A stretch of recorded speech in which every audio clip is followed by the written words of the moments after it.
Hi all, welcome back to my YouTube channel. This is Dr. Ajala here. Yes, I've been a little late. I've not been posting consistently and I have no excuses. I was just going through a little transitions and career and less lot of things happening. So I thought I'd just take a break. Now that I'm back, we're going to dive into a topic that is myth versus fact. The first myth, okay, so this is one question that I get most in my DMs, especially from fresh graduates. Can fresh MBBS graduates work in Dubai? So the answer is no, a big no.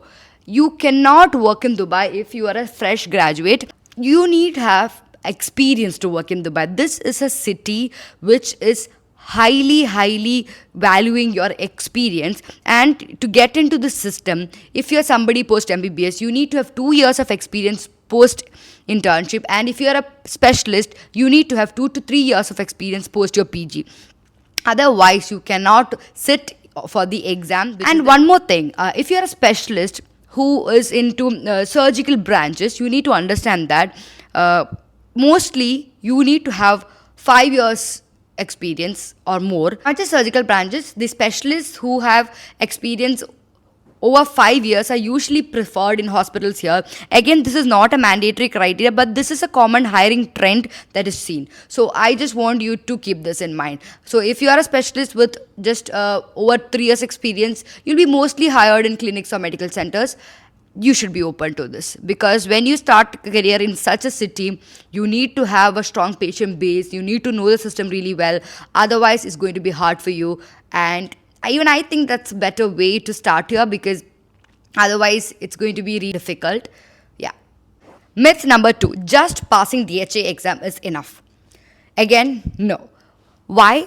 Because it's just the first step. You need to gather the experience, you need to hunt jobs strategically. You just cannot sit in your home country clearing the exam and waiting for somebody to call you. No, that doesn't happen. Even if you sit there and apply as much as you can also, it's highly doubtful that you'll get an interview, because in this place there are a lot of people coming from around the globe and they're applying. So if you want to be placed, you need to be physically present here and apply for jobs and attend interviews in person. And that is the most crucial step, and it is, I would say, is more important and more vital than giving the exam. Because exam, I can say it's comparatively okay.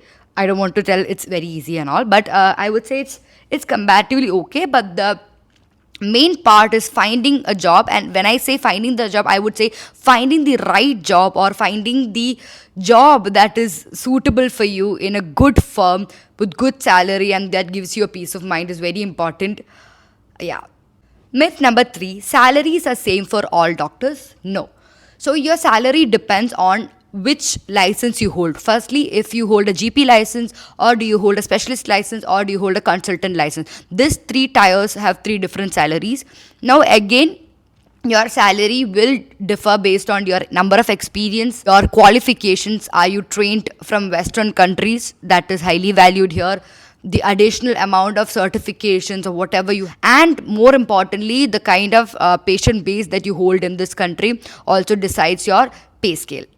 The next myth is that you can start working immediately after DHA exam. No. The DHA exam follows another process called as data flow, or the process which is verifying your documents, and this might take some time, because they will inquire with your previous employers, and then you need to get approval, and your documents all needs to be attested by the ministry, and all this is also a very important step. And only after this you'll be getting your eligibility letter, which you can use in your CVs to apply for jobs, and it'll be later your recruiters who will be converting this eligibility letter into a license and attaching it to their firm. Alright, so just passing exam is not enough. You have to finish your data flow, your documents need to be verified, it needs to be correct, and you need to, I emphasize the point, hunt jobs strategically. So the next myth is government jobs are easy to get in. I would have said an yes to this if it was 5 or 10 years earlier, but not now. Especially during COVID times, there was an increasing demand for doctors here, and especially in government sectors, and there were many people who got in during that time who got lucky. But right now, the scenario has changed. So I would say it is not as easy, especially because they give priority to Arabic speaking local staff, or people who are more Western trained. So this is there. So I wouldn't say it is easy, but there are people getting in, chances, luck. That's it. All right. Another myth: you can work with the same license in all the emirate. So now let me get into this a little bit. Firstly, to work in Dubai, the license that you need and the exam that you give is DHA. To work in Abu Dhabi, it is HAD. To work in Al Quwain, Sharjah, and all, it is MOH. So these are the licensing exams. So if you have one particular license, you can very well convert into the other one. For example, you have the DHA exam, you got a job in Sharjah. Don't worry. Sometimes the company itself will help you transfer it to, MOH. Otherwise, you yourself can do it. You might have to just spend few dirhams on it. That's it. So another myth: every hospital provides accommodation. Okay, this is a very curious question because not many people have asked this, but I don't know why this has come up, but still I'll answer. And if anybody is thinking that this is going to happen, this is false. If you are a nurse or if you are any other healthcare professionals, you might stand a chance, especially in big hospitals or government sectors. Otherwise, not for doctors in normal private hospitals, but yes, in government hospital you do have this option, right? Mostly here in private sectors, your salary covers your accommodation and travel allowance and everything. It's included of all this. All right. Okay, the next question is interesting. You can get a job within a week. I would say this is a little bit exaggerated. All of you who's listening to this will also agree to the fact that this is a myth. Yes, it is a myth. Getting a job is not easy, especially because of the current saturation and the increase in the availability of a lot of doctors. But yes, I always say that Dubai is the city of dreamers. If you're here, you will not definitely go back empty handed, I believe. So you might definitely land in a job for sure, but not definitely in a week, but over a month you will definitely find one. Now the question is finding the right job that fits your liking. But again, you need to understand that to settle yourself in Dubai with whatever you thought is going to be your life will take a lot of time. This city will break you. You will go through a lot of struggles. You will question your decision, and but one day you will be, glad that you took this decision. You will be happily living your life, but it's not going to happen in the first 1 or 2 years. Definitely not. Maybe later on you will definitely reach there, but you need to have patience. You need to be continuously learning and networking, and you need to be constantly building yourself. Yes, there's a little bit extra competition and pressure in this place. Yeah.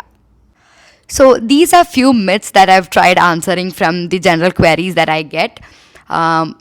If there are more doubts, please comment below. Also, I'm hosting a free webinar to connect with you all, answer your queries person to person, because honestly I get a lot of personal, each person's scenario is different. Like for example, I might have this problem in my CV, I might have faced this problem in my experience. So there is so many different scenario, especially FMGs.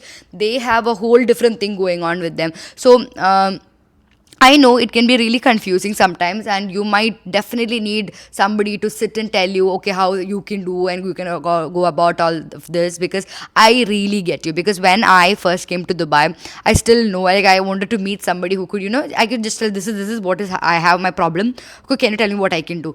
But trust me, I didn't have anyone at that time, and everything is from the contacts that I made or people whom I met. I gathered information slowly, and I did all my job hunting myself and strategically planned things, and things just happened. Because I believe that if you really want something and you work for it, it's definitely going to happen for you.